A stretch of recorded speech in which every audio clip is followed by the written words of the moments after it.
nosso escritório patrocinava, do ponto de vista jurídico exclusivamente, né, a outra candidatura, a candidatura adversária ao do Francisco Santos. E nós propusemos várias ações contra ele. Mas aquela ação em que se deu a cassação foi uma ação em que nós colocamos uma série de jornais e mostramos, né, para a Justiça Eleitoral que houve um abuso, abuso e uso indevido dos meios de comunicação. Porque ele chamou 2 jornais para si, esses 2 jornais só falavam bem dele, ou só falavam mal dos adversários, quer o próprio adversário que depois foi candidato, ou a família dele, ou outros adversários, quer dizer, então era um jornal para fazer apologia do prefeito, da pessoa do Chico Santos. Isso durante mais de 2 anos, né, de uma forma reiterada, né? E, além disso, esses jornais eram confeccionados por funcionários da prefeitura, né? Então, o poder público municipal era o dono do jornal praticamente, quer dizer, não dono efetivo, mas tudo se fazia dentro da prefeitura. E vendo isso, né, nós propusemos isso numa ação, a Justiça Eleitoral acolheu a ação, o senhor juiz de Fazenda Rio Grande decretou a perda do mandato. No caso, quando ele decretou, ainda estava em fase de eleição, né? Então decretou a perda do registro, e agora o tribunal confirmou, né? Essa é a situação. E como é que fica agora a prefeitura do município? O que pode acontecer daqui para frente? Bem, nós vamos aguardar que seja publicado o acórdão, né, a decisão do tribunal. Sendo publicado o acórdão, a gente acredita que o prefeito será afastado. Aí quem assume é o presidente da Câmara, que é o sucessor direto dele, já que a vice-prefeita, no caso, né, embora ela não esteja envolvida no processo de confecção dos jornais, mas a chapa toda é contaminada. Então ela também perde a função de vice-prefeita pela condenação do próprio Chico Santos. Não que ela tivesse participado da confecção do jornal, não é isso, né? Bem, então não haverá nem prefeito nem vice-prefeito. Então quem assume a prefeitura é o atual presidente da Câmara. Isso até que haja uma nova eleição. Para o pessoal de casa entender melhor, então usar o meio público para produzir um jornal em benefício próprio não pode, isso é contra a lei, por isso que ele foi cassado. Sim, perfeitamente, foi por isso, ele não podia fazer, né? Um jornal, ou um jornal qualquer, pode ter opinião política, né? Pode favorecer um candidato desde que não haja abuso, né? Então o jornal pode ter uma linha política, né? Mas não era o caso de Fazenda Rio Grande. Fazenda Rio Grande, o jornal era do Chico Santos, quer dizer, não aparecia o nome dele como dono do jornal, apareciam outras pessoas, mas tudo era ele que comandava, não é? E o jornal só falava bem dele. Você abre qualquer exemplar do jornal daquele período, o nome dele aparece de 15 a 20 vezes em todos os exemplares. Aí fotografias, 4 ou 5 fotografias dele em todos os exemplares. Não era um, né? Não, houve uma festa em que ele inaugurou uma obra e aí apareceu uma reportagem sobre ele. Não, não era isso. Era em todas as edições, era só ele que aparecia, né? Um ou outro, alguns outros, algumas outras propagandas de empresas, né? Natural, os jornais tinham essa propaganda, e o resto, a matéria jornalística era toda Chico Santos. O espaço era público também, né? Onde o jornal era produzido. Sim, o jornal era produzido dentro da prefeitura. Os fotógrafos do jornal, as fotografias que apareciam no jornal, eram tiradas por funcionários da prefeitura, né? Que disponibilizava essas fotografias para quem quisesse usar, mas quem usava era quem confeccionava o jornal, que era outro funcionário da prefeitura. Então, o poder público estava completamente envolvido no caso.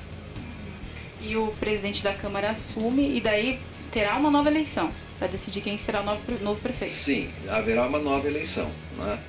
É claro que este acórdão do tribunal, é o acórdão do Tribunal Regional Eleitoral do Paraná, ainda cabe recurso, o prefeito será afastado mesmo, e isso é o que nós acreditamos, pelo menos, é o que nós achamos que deve ocorrer, né? Que o prefeito será afastado mesmo tendo havido recurso. Esse recurso irá para o Superior Tribunal Eleitoral, né? E depois que transitar julgado, então haverá nova eleição. E essa chapa deles pode concorrer, não pode? Acontece o seguinte, o Francisco Santos fica inelegível por 8 anos. Ele não pode concorrer. Além disso, foi ele que deu causa a uma nova eleição. Então também por isso ele não poderia concorrer, mesmo que não houvesse a inelegibilidade. Mas transitando julgado, ele fica inelegível por 8 anos.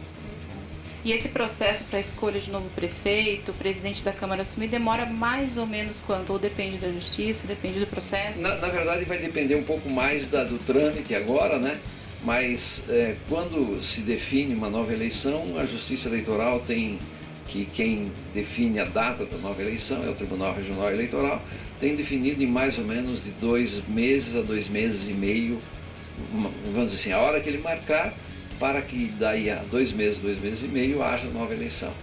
É um novo processo eleitoral, podem se formar novas alianças, novas coligações, novos candidatos, desde que eles tenham condições de elegibilidade, né? Menos o Chico Santos. Doutor, como é que fica a situação agora do vereador que assume, que é o presidente da Câmara, e também dos secretários que fazem parte agora dessa gestão? Veja bem, os cargos de secretário são cargos de confiança, e no caso de confiança do prefeito.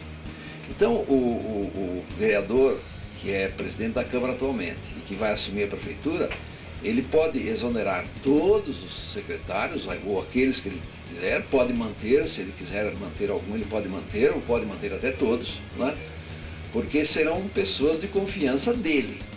Claro que ele vai saber que a assunção dele à prefeitura é uma assunção provisória, né?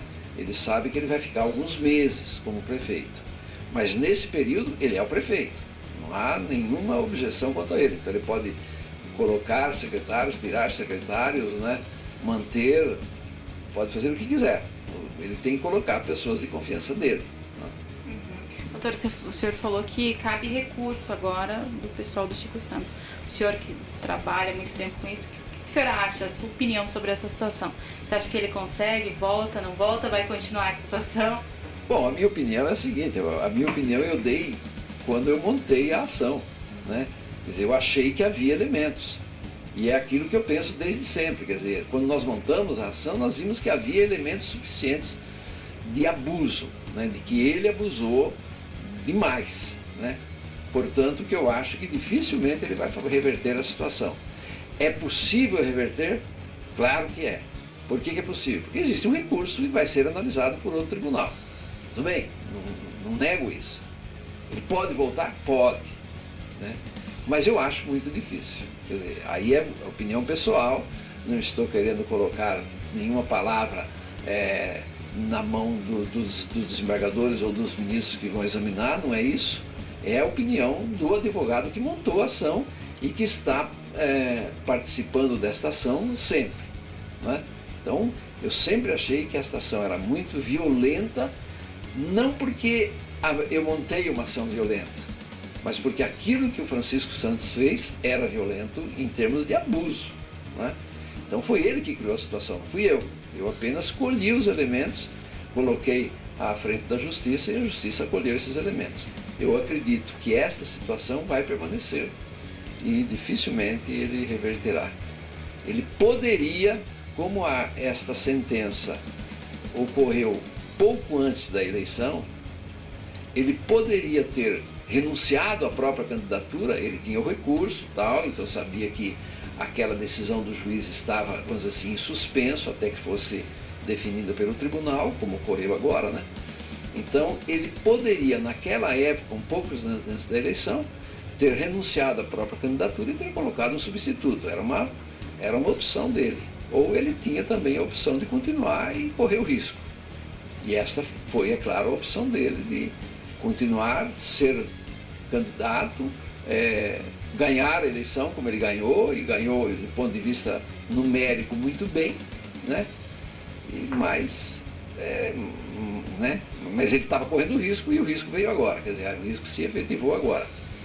Há um aspecto nisso todo, né, que todo mundo fala, puxa, mas ele foi eleito por mais de 60%, parece que 68%, a eleição dele foi muito bonita nesse aspecto, no aspecto de número de votos, sem outros comentários. E agora, então, a Justiça Eleitoral tira a vontade do povo. Bom, mas a Justiça Eleitoral está ali para isso, para ver, ele conquistou os votos, conquistou, mas ele fez um abuso para conquistar esses votos, né? Se ele não tivesse feito, ele estava tranquilo e ia ficar mais o restante do tempo, né? Ele não fez isso, quer dizer, ele abusou e está pagando por isso, né? A Justiça Eleitoral não pode pensar assim, não, nós não vamos caçar um prefeito que tenha sido eleito por tantos votos. Não, a Justiça Eleitoral não olha esse aspecto, né? Esse aspecto de que o sujeito foi eleito com tantos votos, ele merece continuar. Não, ele merece se ele conquistou esses votos de forma lícita. Não foi o que ocorreu, esse é o nosso pensamento, não foi o que ocorreu lá. Esse é o nosso pensamento, mas um pensamento já consagrado por uma sentença do juiz e pelo acórdão do tribunal que foi unânime.